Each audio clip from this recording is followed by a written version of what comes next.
Pela Advocacia Geral da União, fará a doutora Gleice Maria Fernandes Mendonça.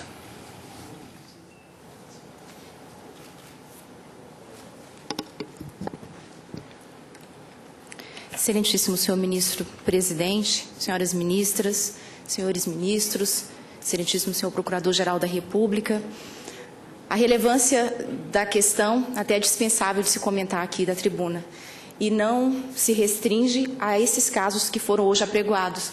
Há hoje em trâmite nessa Suprema Corte 20 mandados de segurança discutindo exatamente a mesma matéria. E o ponto inicial que eu peço licença a Vossas Excelências para destacar é justamente o fato de que essa é a primeira oportunidade em que o colegiado dessa Suprema Corte delibera acerca dessa questão. Em todos os demais precedentes desta Casa, esse Supremo Tribunal Federal, de uma forma ou de outra, discutiu a questão da fidelidade partidária. Em todos os demais precedentes invocados pelos impetrantes, essa discussão ela veio e, de fato, o Supremo considerou e entendeu que o mandato pertence mesmo ao partido político quando se trata de infidelidade partidária sem justa causa. É o que, com muita facilidade, se constata da decisão proferida no mandado de segurança 26.602, 26.603, o mandado de segurança 26.604 e o 27.938, invocados pelos impetrantes nos presentes mandados de segurança. No que se refere ao mandado de segurança 29.988, no âmbito do qual essa Suprema Corte, numa cognição meramente sumária, ainda não há julgamento definitivo, esse Supremo Tribunal Federal, por 5 votos a 3, considerou que aquele caso era a hipótese, sim, de se atribuir ao partido o mandato, se estava diante de uma hipótese de renúncia, portanto, também distinta da que ora é colocada para julgamento desta Suprema Corte. Porque aqui o que se tem, na verdade, é o afastamento do parlamentar em decorrência do fato de que, por uma opção política, resolveu assumir um outro cargo em uma outra esfera de poder, na forma autorizada pelo artigo 56, inciso 1º da Carta da República.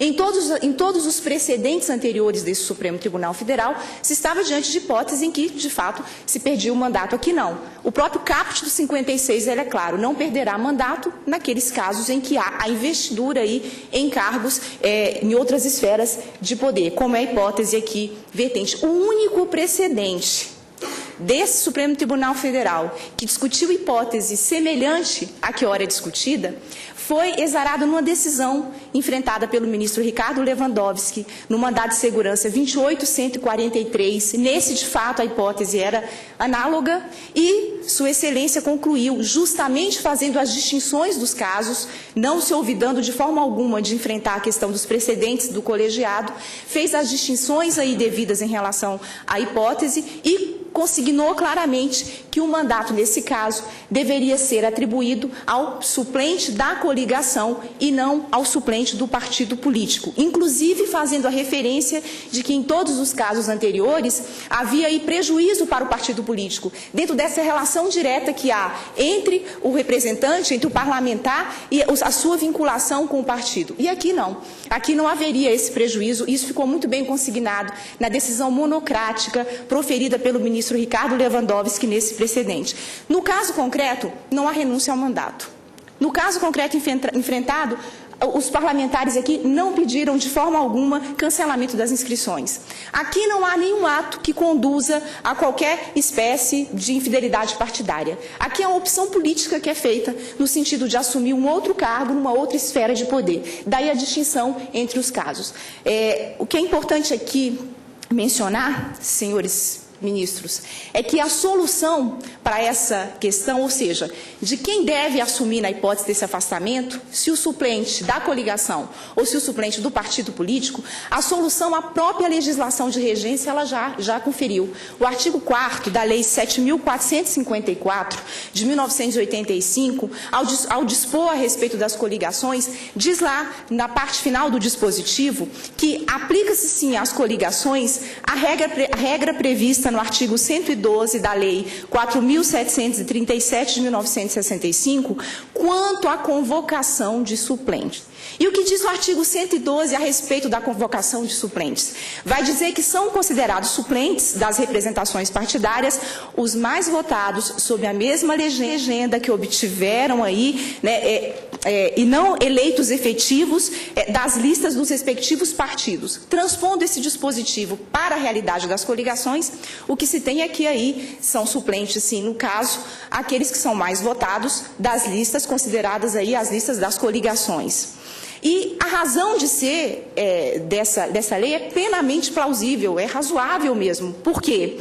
Se a eleição do titular decorreu dessa conjugação de forças, de partidos políticos que se uniram, ainda que transitoriamente, para buscar aí um resultado mais efetivo, mais eficaz, mais eficiente nas eleições, obviamente que essa união de forças também, o tratamento deve ser o mesmo no que se refere à suplência para aqueles que obtiveram maior número de votos também nas listas da coligação.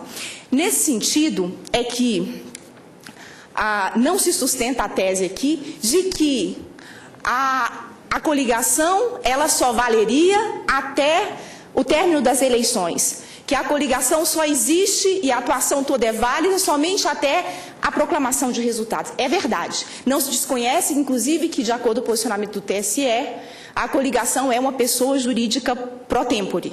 Também não se desconhece que, segundo a doutrina, é sim um partido político temporário. Essa transitoriedade é reconhecida. Já vai valer só durante o processo eleitoral.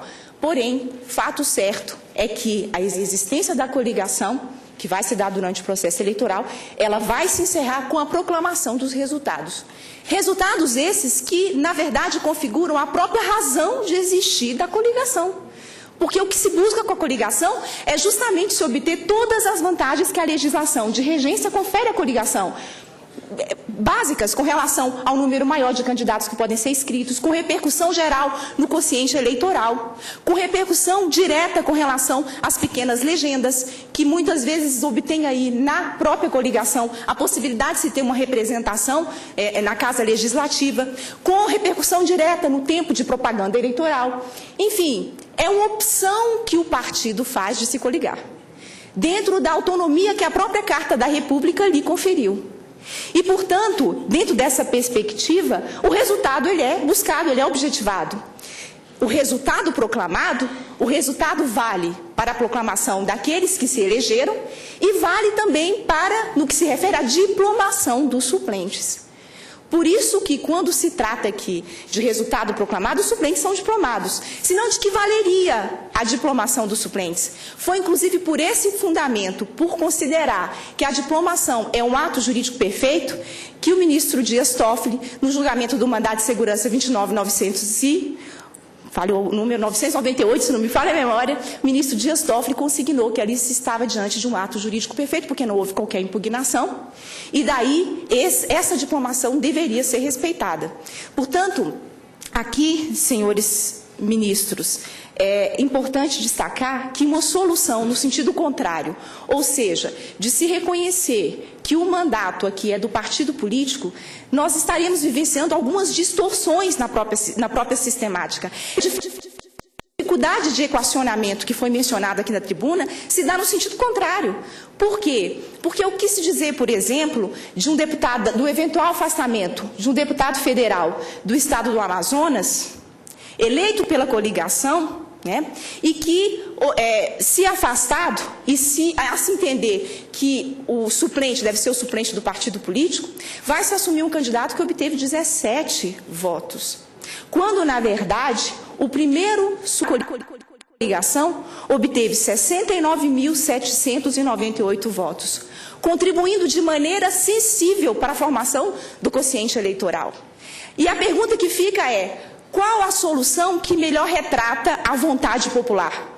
Qual a solução que melhor retrata aquilo que é manifestação popular? É aquela que atribui a suplência ao partido ou aquela que atribui a suplência àquele que foi, segundo a ordem de classificação, eleito suplente pelo maior número de votos pela coligação. Então, aqui não se está diante da discussão acerca de fidelidade ou infidelidade partidária. Aqui se está diante da discussão de que, se a regra foi colocada, e foi bem colocada no artigo 112, já mencionado aqui da tribuna, o fato é que, observando essa regra, os mais votados serão aqueles que serão chamados na ordem de classificação. E deve, portanto, ser respeitado. Não há aqui que se falar, e aqui é importante que se destaque, de qualquer afronta por parte da Câmara dos Deputados a direito líquido e certo dos impetrantes. Simplesmente porque a interpretação dada pela Câmara, com fundamento na legislação também aqui já mencionada, é uma interpretação que se dá há décadas. E interpretação essa há décadas que, caso a Câmara dos Deputados alterasse para se atribuir um mandato nessa hipótese de afastamento ao suplente do partido político, aí sim é que estaria violando o direito líquido e certo daqueles que se classificaram e se diplomaram segundo a lista de classificação das coligações. O último ponto, e já aqui caminhando para encerrar, é que também algumas referências são feitas nos mandados de segurança com relação a consultas que foram encaminhadas ao Tribunal Superior Eleitoral. Todas essas consultas mencionadas dizem respeito também à questão da fidelidade partidária. E num posicionamento recente do Tribunal Superior Eleitoral, no mandado de segurança número 640, essa distinção entre questões de afastamento por infidelidade partidária e o afastamento para se assumir o novo cargo foi muito bem destacado, e o Tribunal Superior Eleitoral considerou aí também que o mandato deveria ser atribuído à suplência da coligação e não do partido político.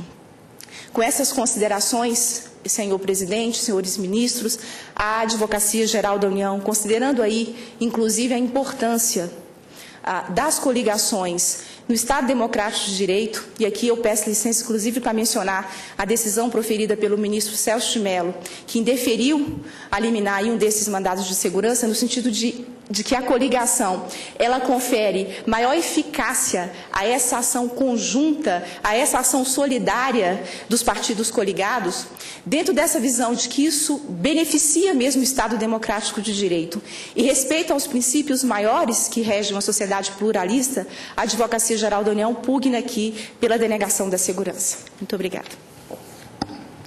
Pelo desconsórcio Jarata e Vieira, falará o Dr. Fábio Soares Menezes, que tem 10 minutos.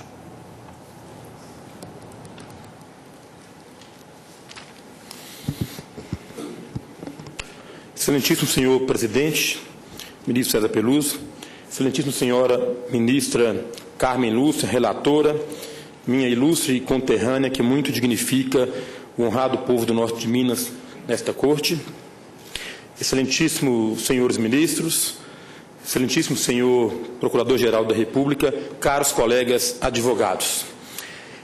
Cumpre dizer inicialmente que no estado de Minas Gerais, a coligação formada pelo PSDB, DEM, PP, PR e PPS obteve mais de 4 milhões e 400 mil votos, o que lhe permitiu eleger 25 deputados federais. Desses, 4 assumiram, no início do mês de fevereiro, secretarias de Estado em Minas Gerais, razão pela qual os 4 primeiros suplentes na ordem de classificação na coligação foram empossados, gerando inconformismo do impetrante ex-deputado federal Humberto Guimarães Souto. Cumpre dizer que a pretensão formulada no mandato de segurança não pode prosperar pelas seguintes razões. Induvidosamente ocorreu a perda do objeto no presente caso. Com efeito, o mandato foi proposto com exclusiva pretensão de, na hipótese de ocorrer vacância na representação do PPS do Estado de Minas Gerais, fosse assegurado ao impetrante o direito de precedência. Dizendo de outro modo, o mandato teve caráter exclusivamente preventivo e não alcança situações eventualmente consolidadas.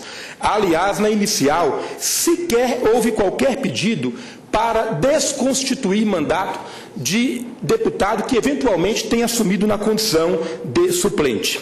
Ocorre, senhores ministros, que o impetrante, ex-deputado federal Humberto Souto, postulou perante a Corte o direito de precedência quando sequer se encontrava diplomado. A vacância ocorreu, nesse caso específico, no dia 4 de fevereiro, e a posse do suplente, pela ordem da coligação, se deu exatamente na mesma data, volto a repetir, na qual o impetrante também não se encontrava diplomado.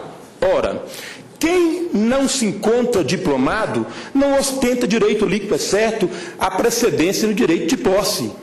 Quem não se encontra devidamente diplomado não reúne as condições para assumir a vaga na condição de suplente, até porque o ex-deputado Humberto Souto só obteve seu diploma no dia 7 de fevereiro, quando já se encontrava consolidada a posse de todos os suplentes da coligação.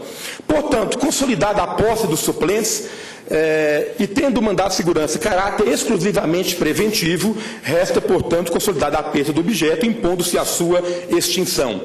De outro lado, também no presente mandamos, falece legitimidade ativa para o impetrante. Com efeito, a tese debatida, caso acatada, produzirá profundos reflexos na composição dos legislativos. Certamente alguns partidos aumentarão a bancada, enquanto outros sofrerão redução. Bem, disso já é possível antever a existência de conflito de interesses entre o impetrante e o seu partido, e ainda entre o próprio impetrante e outros filiados, que, aliás, já vem ocorrendo no próprio PPS, quando nós temos suplente contemplado com direito de posse em razão de ser mais votado na coligação do seu Estado. De sorte que a definição de qual é a tese mais benéfica deve ser uma escolha coletiva da agremiação e jamais do filiado individualmente. Admitida, portanto, a tese de que o mandato pertence aos partidos, restará, portanto, consubstanciada a legitimação processual da agremiação e jamais a do filiado. Portanto, o PPS seria o primeiro legitimado e não o quinto suplente mais votado na coligação. Essa inteligência resulta, na verdade, da compreensão do que está previsto na Resolução 22.610 do Tribunal Superior Eleitoral, que, ao regular a questão da legitimidade para representações de perda de mandato por infidelidade partidária, assim estabeleceu o seu artigo 1º, cuja leitura me permito fazer. Artigo 1º. O partido político interessado pode pedir, perante a Justiça Eleitoral, a decretação da perda de cargo eletivo em decorrência de desfiliação partidária sem justa causa. E aí vem o parágrafo 2º da mesma resolução. Quando o partido político não formular o pedido dentro de 30 dias subsequentes, quem tem interesse jurídico ou o Ministério Público Eleitoral. Traçando, portanto, os devidos paralelos e aplicando o raciocínio que decorre da resolução, pode-se afirmar que o legitimado primeiro será o partido político, sendo reservado ao filiado, no máximo, a qualificação como interessado no deslinde da controvérsia. No caso presente, antes de ser diplomado, antes do início da legislatura, apressou-se o impetrante em formular a sua pretensão perante o Supremo Tribunal Federal, sem mesmo aguardar a manifestação do PPS, que possui legitimidade ativa. A legitimidade ativa do impetrante só surge no instante em que ocorre a inércia do seu partido. Por essa razão é que se espera seja acolhida essa presente preliminar para se decretar a extinção com fundamento no artigo 267, inciso 4, do Código de Processo Civil brasileiro. Bem, ainda que ultrapassadas essas questões suscitadas, não pode prosperar o presente mandato, até porque ele não pode ser equacionado com base nos acordos que tiveram como parâmetro a infidelidade partidária. Aliás, como bem sustentado da tribuna pela Advocacia Geral da União, a matéria se encontra à saciedade e assegura a posse dos suplentes pela ordem de votação na coligação, como, aliás, será demonstrado pelo ilustre advogado que me sucederá. Mas eu faço questão de destacar que a Resolução 23.218 de 2010, do Colégio do Tribunal Superior Eleitoral, em perfeita harmonia com o já citado artigo 4º da Lei 7.454, expressamente prevê em seu artigo 154 que a posse dos suplentes se dará na ordem decrescente de votação dentro da coligação. Faço a leitura do referido artigo 154. Serão suplentes dos candidatos eleitos todos os demais candidatos da mesma legenda ou coligação de legendas que não forem eleitos na ordem decrescente de votação. Portanto, a matéria resta devidamente regulada pelo legislador que cumpriu a sua missão delegada pela Constituição Federal. Senhores ministros, como já dito, a coligação composta pelo partido do impetrante e do deputado Jara Ataíde Vieira, partidos com ideologias simétricas no Estado de Minas Gerais, obteve mais de 4.400.000 votos. Esses mesmos eleitores que escolheram essa coligação também tiveram o direito de manifestar a preferência dentre os candidatos que compunham a coligação. Curiosamente, o impetrante, ex-deputado Humberto Souto, e o atual deputado Jairo Ataíde Vieira possuem o mesmo domicílio eleitoral, o município de Montes Claros, no norte de Minas. Exercem suas atividades políticas na mesma região, foram votados nos mesmos municípios. Os eleitores que escolheram a coligação fizeram do deputado Jairo Ataíde Vieira o mais votado em Montes Claros, o mais votado na região, com cerca de 10.000 votos a mais do que o impetrante.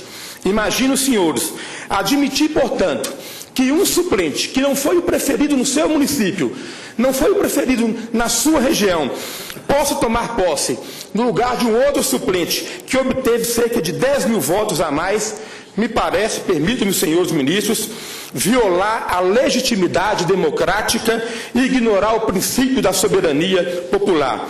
Com todas essas razões, espera-se que seja denegada a ordem, acaso ultrapassada as preliminares suscitadas, e, na eventualidade de se acolher à tese do impetrante, que essa corte possa, na verdade, em homenagem à segurança jurídica, adotar uma decisão tipicamente transitiva sobre a modalidade de uma decisão de aviso com efeitos prospectivos. Até porque, se os partidos, se as coligações imaginassem no período das convenções que haveria uma nova interpretação, uma modificação jurisprudencial, certamente muitas coligações não teriam sido celebradas e a utilização de esforço humano e material nas campanhas teria ocorrido de modo diverso.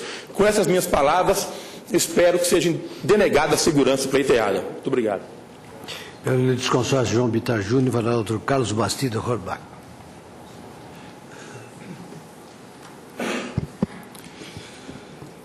Excelentíssimo senhor presidente do Supremo Tribunal Federal, ministro César Peluso, excelentíssima senhora relatora, ministra Carmen Lúcia, senhores ministros, senhor procurador-geral da República, colegas que me antecederam e que me sucederão na tribuna. Forte é a presunção de constitucionalidade de um ato ou de uma interpretação quando datam de grande número de anos, sobretudo se forem contemporâneos à época em que a lei fundamental foi votada. Com essas palavras, senhores ministros, Carlos Maximiliano, que ainda hoje é o nosso grande clássico da interpretação jurídica, da hermenêutica jurídica, inicia as suas lições de interpretação constitucional nos comentários à Constituição de 1891. Se determinada interpretação remonta a um passado longínquo, se já foi introjetada no pensamento jurídico nacional, em especial quando da elaboração do texto constitucional, forte, como diz Carlos Maximiliano, é a sua constitucionalidade. Hoje, Vossas Excelências se deparam com um caso em que uma dessas tradicionais interpretações do direito constitucional brasileiro pode ser revista, dentro da soberana competência deste Supremo Tribunal Federal. Porém, constatada a possibilidade de revisão de tão antiga compreensão do direito pátrio, é necessário se fazer um exame acurado das razões que levariam à superação de um entendimento assentado há muitos anos. Como bem relatado pela ministra Carmen Lúcia, a revisão desse tradicional entendimento do Supremo Tribunal Federal e de todas as instâncias da Justiça Eleitoral brasileira decorreriam de duas premissas fundamentais. A ideia de que os suplentes dos partidos deveriam prevalecer sobre os suplentes das coligações decorreriam de duas premissas fundamentais, repito, que teriam o condão de afastar o entendimento tradicional. Em primeiro lugar, o julgamento do STF nos mandados de segurança sobre a infidelidade partidária, no qual, segundo os impetrantes, os mandatos teriam passado dos mandatários para os partidos.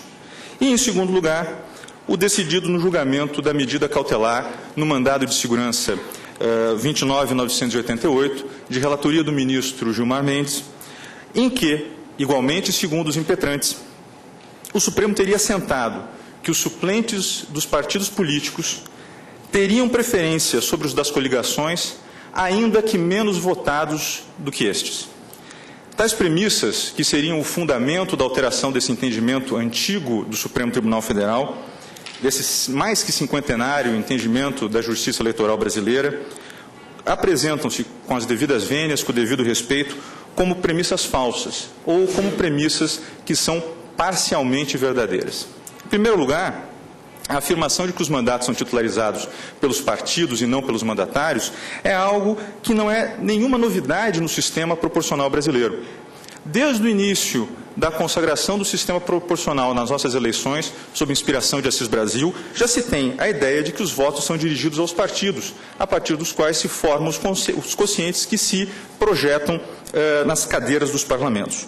Não se trata, portanto, de um novo elemento introduzido pelo Supremo Tribunal Federal a partir dos julgamentos da fidelidade partidária. Na verdade, o Supremo Tribunal Federal fixou, quando do julgamento desses precedentes, uma consequência jurídica para a troca de partido. Porém, sempre o mandato e o voto foi dirigido primordialmente ao partido. Ou seja, os precedentes da fidelidade partidária não trazem nenhuma novidade capaz de alterar o tradicional entendimento que embasa a suplência nas coligações. Até mesmo porque o caso que ora aqui é analisado, como já destacado da tribuna, não envolve questões de fidelidade partidária. Ademais, senhores ministros, é necessário assentar os verdadeiros limites do decidido por essa Corte na apreciação da medida cautelar no mandado de segurança 29.988, de relatoria do ministro Gilmar Mendes. Ao contrário do que afirmam os defensores da tese esgrimida na inicial, não há, nesse julgamento, até mesmo por conta de seus contornos fáticos, uma afirmação peremptória desta Corte de que os suplentes das coligações não devem tomar posse em nome de uma preferência dos suplentes dos partidos menos votados. Na verdade, o caso, então, apreciado, dizia com a renúncia do deputado Nathan Donadon, e, ante essa renúncia, foi chamado a assumir o cargo um suplente, o primeiro suplente da coligação, que era do PP, e que se transferira, melhor dizendo, para o PSC, o que lhe colocava na situação de trânsfuga, na situação de infidelidade partidária. Nesse quadro, o PMDB, partido do deputado renunciante, buscou obter a posse de um membro da sua agremiação nessa vaga, ante a infidelidade partidária do primeiro suplente da coligação. E buscou a posse da senhora Raquel Duarte Carvalho, que era, coincidentemente, a primeira suplente do PMDB e a segunda suplente da coligação. Ou seja, com o afastamento do trânsfuga, com o afastamento do suplente que havia trocado de partido, naturalmente, a suplente seria a do partido do deputado renunciante. Ou seja, o quadro fático era um quadro muito distinto do que ora se apresenta. O primeiro suplente da coligação afastado por infidelidade partidária e a segunda suplente da coligação, mais votada que todos os outros, do partido do renunciante. Ou seja, é dentro desses muito peculiares contornos fáticos que essa decisão do Supremo Tribunal Federal deve ser considerada. E isso deixa perceber que não há, nesse caso, até mesmo pelos seus contornos fáticos, uma afirmação, repito, peremptória de que existe uma preferência dos suplentes dos partidos sobre os suplentes das coligações, ainda que menos votados.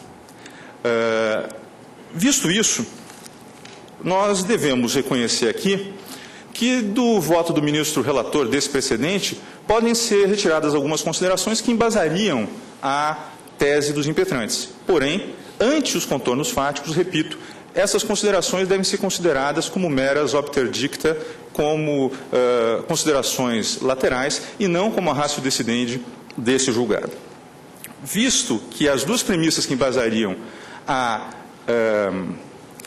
alteração do entendimento tradicional do Supremo Tribunal Federal não se sustentam, nós devemos reconhecer que esse entendimento tradicional, sim, tem um forte fundamento legal e um forte fundamento constitucional. Forte fundamento constitucional porque a Constituição de 88, na linha que se inicia com a evolução das alianças partidárias do Código de 32, manteve a livre liberdade, liberdade essa que só foi suprimida entre 65 e 85, de livre coligação dos partidos. E mais, a legislação eleitoral, a lei das eleições e o Código Eleitoral afirmam também essa liberdade de associação e mais, afirmam o modo expresso como são formadas as listas de eleitos e as listas de suplentes, como já reconhecido também da tribuna pela eminente representante da Advocacia Geral da União. Por isso, até mesmo, não me alongarei nesse aspecto, no aspecto da interpretação dos artigos 106, 107, 108, 112, combinado com o artigo 4º da Lei 7545, de 85, que revigorou as coligações no direito brasileiro. Essas questões já foram amplamente analisadas dessa tribuna e caracterizam, repito, a constitucionalidade e a legalidade das coligações e do modo como são proclamados os resultados das eleições em que participam as coligações. Até mesmo porque essa composição normativa deixa vislumbrar que, muitas vezes, um partido que elege um candidato pela coligação talvez não teria elegido esse candidato se concorresse isoladamente, porque também, como já afirmado aqui, as coligações gozam de privilégios especiais, gozam de situações jurídicas privilegiadas nas eleições. Ou seja, nesses casos, o mandato do deputado não indica a representatividade do partido, porque sozinho não atingiria aquela vaga, mas representa, sim, o respaldo que a coligação, a reunião dos partidos, obteve na sociedade. Ante a constatação de que a legislação eleitoral prevê no artigo 102, combinado com o artigo 4º da Lei 7454, uma lista de suplentes baseados na coligação, nós podemos enfrentar um minuto para acabar, Excelência. Nós podemos enfrentar essa questão das coligações terem efeitos temporários. Na verdade, o que se tem aqui são as projeções dos efeitos dos resultados que são proclamados pela Justiça Eleitoral. Por fim, eu devo destacar aqui a situação de que existem deputados na Câmara dos Deputados e muitos certamente nas assembleias e nas câmaras municipais que não têm suplentes dos seus próprios partidos. Ou seja, adotada essa solução ao arrepio da lei, como vai ficar essa situação? Vamos ter novas eleições? Os candidatos serão somente os candidatos do partido do afastado? Eu chamarei um suplente quando não se tem do partido da coligação? Essas situações todas decorrem de problemas impensados da assunção da tese esgrimida na inicial. Por todas essas razões, senhores ministros, confio ao litisconsorte passivo que a tese da inicial será rejeitada com a denegação da segurança. Muito obrigado. Pelo litisconsorte DEM Democrata, que falou o doutor Fabrício Mendes Medeiros.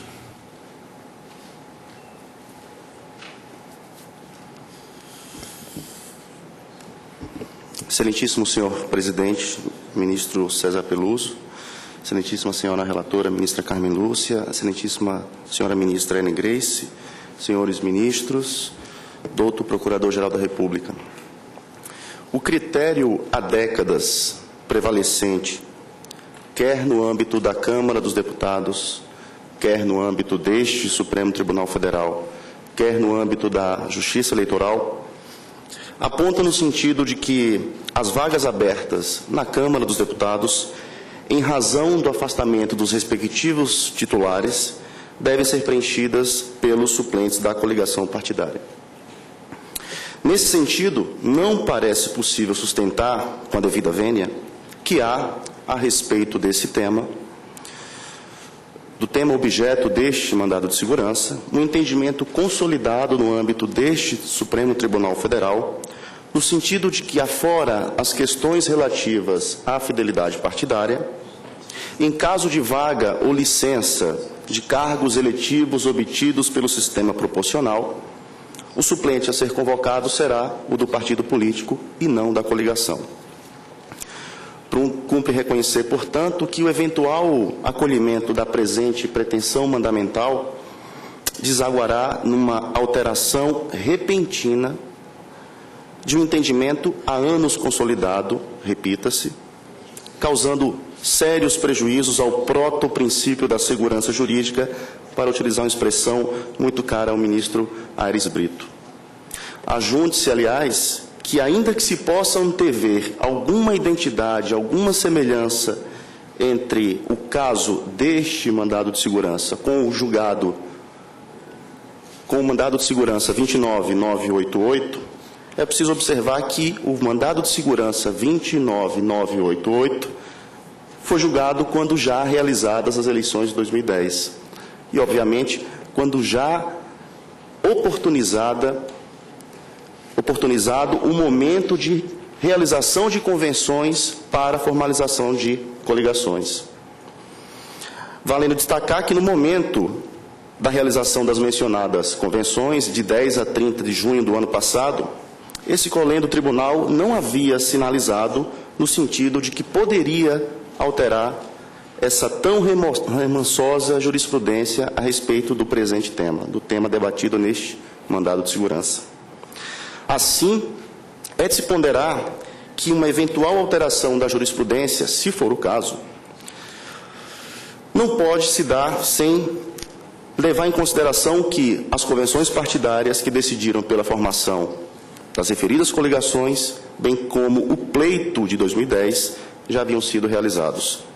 Com efeito, se houvesse qualquer notícia, à época em que realizadas as convenções partidárias, de que esse colém do Supremo Tribunal Federal poderia alterar a jurisprudência, repito, há anos consolidada, fatalmente, como disse meu antecessor, muitas coligações nem sequer seriam formalizadas, celebradas.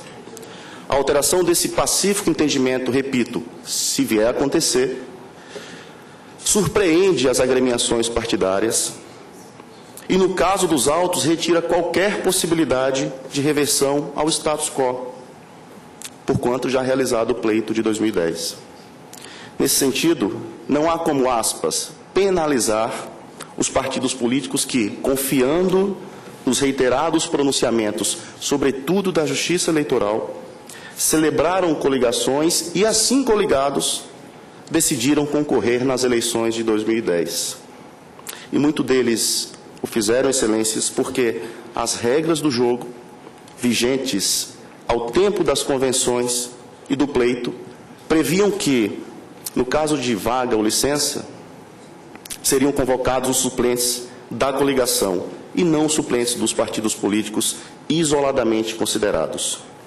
Portanto, renovando as vênias de estilo, na hipótese de este Supremo Tribunal Federal, que é soberano para isso, entender ser o caso de alterar a jurisprudência há anos predominante, que fixe um marco temporal objetivo a partir do qual a revisão do entendimento possa surtir os seus normais efeitos, do que foi do multis, a exemplo do que fez com os multicitados mandados de segurança 26.602, 603, 604. Destaque-se, no particular, que esse tribunal sempre reverenciou o princípio da segurança jurídica. Esse tribunal sempre discutiu e sempre reverenciou, homenageou o princípio da segurança jurídica. Como serve de amostra o trecho da decisão proferida pelo ministro Gilmar Mendes, que suspendeu as eleições suplementares do município de Valença, agora em fevereiro de 2011, no qual Sua Excelência afirma, aspas, parece extremamente plausível considerar, tal como fez o autor, que mudanças jurisprudenciais ocorridas uma vez encerrado o pleito eleitoral não devam retroagir para atingir aqueles que dele participaram de forma regular e nele se sagraram vitoriosos.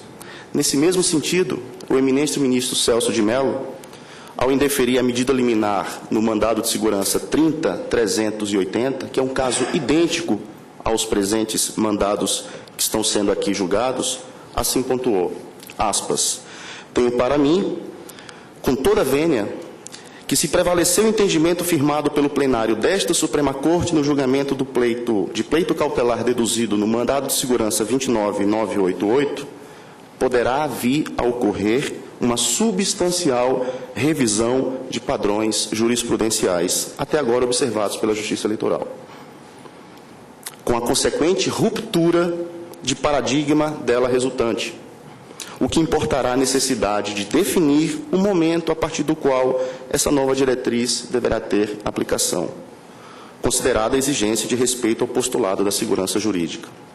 Pois bem, excelências, com essas brevíssimas considerações, que se somam àquelas que já foram apresentadas pelos colegas que me antecederam, pugna-se aqui pela denegação da ordem. Alternativamente, na hipótese de acolhimento da pretensão mandamental, pugna-se pela modulação dos efeitos da decisão, tudo em homenagem ao princípio da segurança jurídica e da proteção da confiança. Obrigado. A palavra ao eminente Procurador-Geral da República, Dr. Roberto Monteiro Gurgel Santos. Excelentíssimo senhor ministro presidente, excelentíssimas senhoras ministras, excelentíssimos senhores ministros, eminentes advogados que cumprimento na pessoa da eminente representante da Advocacia Geral da União. Começo pedindo licença para repetir o óbvio.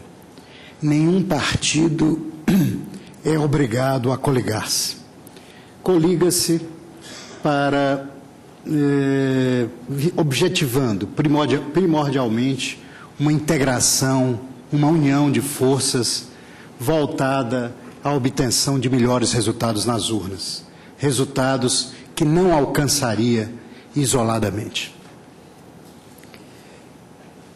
Na verdade, a faculdade de coligar-se é assegurada aos partidos no âmbito da sua autonomia constitucionalmente assegurada. E fixada a possibilidade de formação de coligações no decorrer do processo eleitoral, as coligações foram inseridas e de modo expresso pelo legislador na sistemática da definição de vagas e cadeiras destinadas a cada uma das legendas, o chamado quociente partidário. É o que está previsto nos artigos 107 e 108 do Código Eleitoral,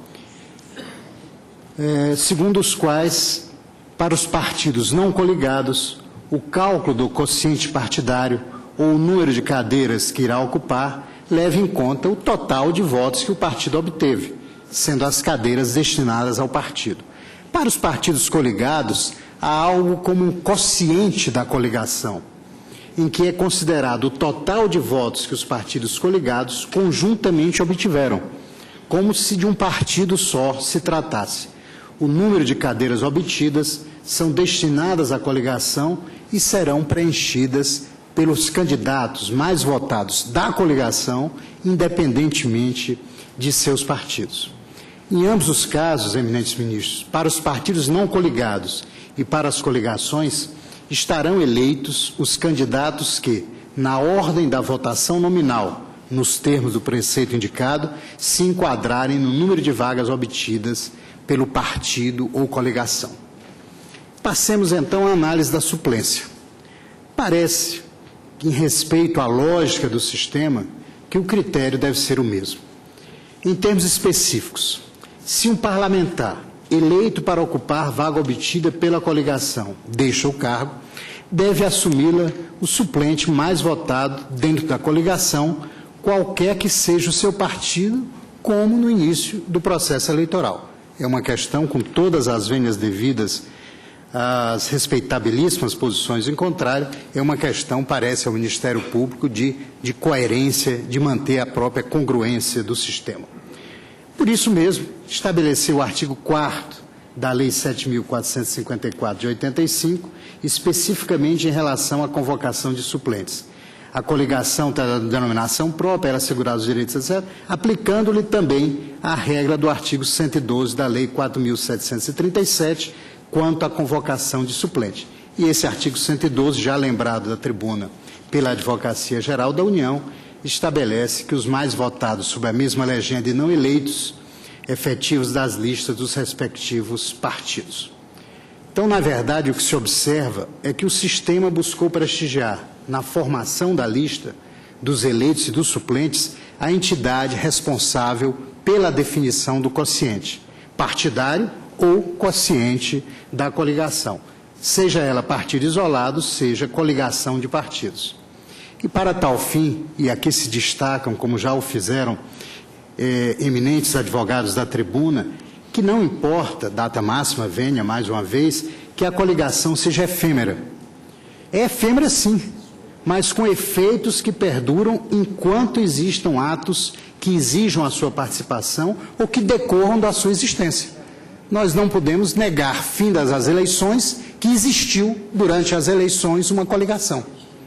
Então, ainda que ela seja essa pessoa de vida temporária, mas há efeitos, há atos que remanescem dessa existência que não pode ser ignorada. E a convocação dos suplentes, na visão da Procuradoria-Geral, é um desses atos. É dizer, a formação de coligações no período eleitoral, considerada a sua relevância no cômputo do número de cadeiras a serem ocupadas, não pode ser posteriormente ignorada, não pode ser posteriormente desprezada quando da convocação do suplente, que virá assumir a eventual vaga deixada. Além disso, parece ao Ministério Público que o reconhecimento da, digamos, titularidade da coligação sobre a vaga deixada por parlamentar atende melhor, dentro do que parece possível no nosso sistema proporcional, ao princípio da soberania popular. Isto porque o suplente da lista da coligação, que abrange os suplentes de todos os partidos que a integram, sempre terá obtido mais votos que aquele da lista de suplência do partido, também inserido naquela.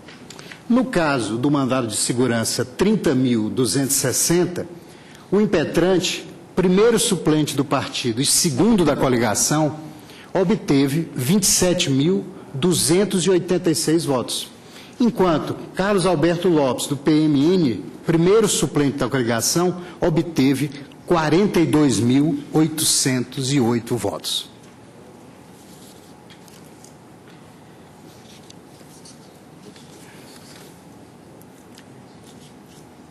Destaco que, como também já o fizeram eminentes advogados, que não cabe, pelas razões indicadas e que me abstenho de repetir, que não cabe a invocação em benefício dos impetrantes julgados dessa Corte no mandado de segurança 26.602 e todos os demais mandados de segurança que trataram da questão da infidelidade partidária. Na verdade, em todos esses casos, o debate que tomou corpo nesta Corte é absolutamente distinto daquele de que cuidamos nestes autos. Encerro, senhor presidente, lembrando palavras do eminente ministro Ricardo Lewandowski, com o brilho e a consistência habitual, que ao indeferir o pedido de liminar no mandado de segurança 30.459, fez as seguintes observações. Consigno que o quociente eleitoral que assegurou lugar na cadeira de deputado a determinado candidato foi formado pelos votos da coligação partidária e não do partido isolado. Conforme assentei na sessão de 9/12/2020 da medida cautelar no MS 29988, não se pode desconstituir aqui em uma cautelar uma situação jurídica perfeita, consolidada, que deveria ser previamente desconstituída, porque a diplomação do suplente já foi feita pela Justiça Eleitoral. E chama a atenção especialmente para o seguinte trecho.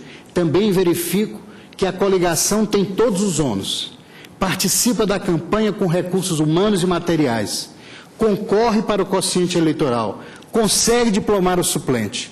E na hora de fazer com que esse suplente tome posse, ele é alijada, com o devido respeito de Sua Excelência, a pretexto de que a coligação se desfaz terminadas as eleições. Então, penso que é realmente preciso prestigiar a coligação, prestigiar os atos jurídicos perfeitos que resultaram da eleição, ainda que em data posterior a ela. Volto àquilo que afirmei antes. É inadmissível que se pretenda simplesmente desprezar que houve uma coligação, que existiu uma coligação e que essa coligação permitiu a eleição daquele grande número de candidatos. Destacou-se aqui o número de deputados federais eleitos por uma das coligações formadas no Estado de Minas Gerais. Então, negar que ela houve, negar que ela existiu e, portanto, negar que ela possa produzir qualquer efeito, não parece, com todas as vênias devidas, razoável à Procuradoria-Geral.